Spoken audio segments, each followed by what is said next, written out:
የሴቶችን ገንዘብ በአረብ ሀገር የሰው ፊት ገርፏት ሰላሟን አታ ጤንነቷን አታ ያፈራችውን ገንዘብ የምትበላ ሰው ነገ ላይ ለጌታህ ምን አይነት ምላሽ አስቀምጠሃል?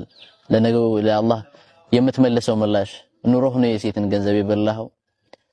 ያንተ የየቲሞችን ገንዘብ የበላህ የየቲሞችን ገንዘብ ያለ አግባብ የበላኸውስ ያ ለአላህ ምላሽ ኑሮህ ነው እውነት የበላኸው? ይሄን ነገር ነው ልናስብ የሚገባው። እያንዳንዱ ሁኔታዎች እንጠየቅባቸዋለን። በተለይ የሰው ሀቅ የሰው ገንዘብ በጣም ከባድ ነው። ለነገው ቤታችን ምን አዘጋጅተናል? ሁላችንም ራሳችንን የምንፈትሽ ያንን ነው።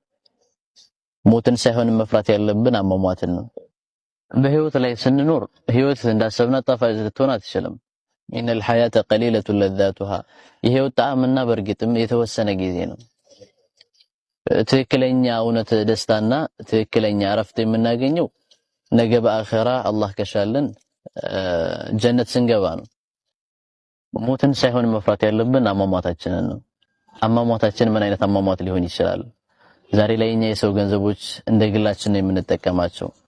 በአረብ ሀገራቶች እህቶቻችን ወንድሞቻችን የሰው ፊት ገርፏቸው ብዙ ተሰቃይተው ተፈትነው ታመው ረፍት ሳያደርጉ ያመጡትን ገንዘብ እንደራሳችን ገንዘብ አድርገን እንደፈለግን በልተን ጠጥተን ብራቸውን እንደፈለግን ሜዳ ላይ አባክነን ነገ ከነገ ወዲያ ወደ ሀገራችን ሲመጡ ወይም ወደ አቅራቢያችን ሲመጡ የምንመለስላቸው ምላሽ ምን አለ? ይሄ ያው ሪሊጅን ሊሚት የሚያደርገው ነገር አይደለም፣ እምነት ጉዳይ አይደለም። የትኛውም ተበዳይ የሆነ ሰው ዱዓ ካደረገብህ ያ ዱዓ ሙስተጃብ ነው። ይሄ ሃይማኖት ሊሚት ሊያደርገው የሚችለው ነገር አይደለም። ሙስሊም ሆነ ክርስቲያን ሆነ የሰው ሀቅ የሰው ነው። ከበደል ሁሌም ክርስቲያን ስለሆነ አሊያም ደግሞ ሙስሊም ስለሆነ የሚቀንስልህ የሆነ ነገር የለም። በህይወትህ ላይ ስትኖር የሰው ሀቅ የሰው ነው፣ ሁሌም ትጠየቅበታለህ።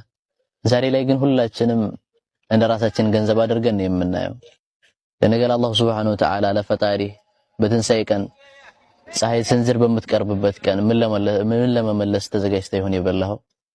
ያንተ የየቲሞችን ገንዘብ ካላግባብ የበላኸው ነገ አላህ ፊት ስትቀርብ ምን ልትመልስ ይሆን?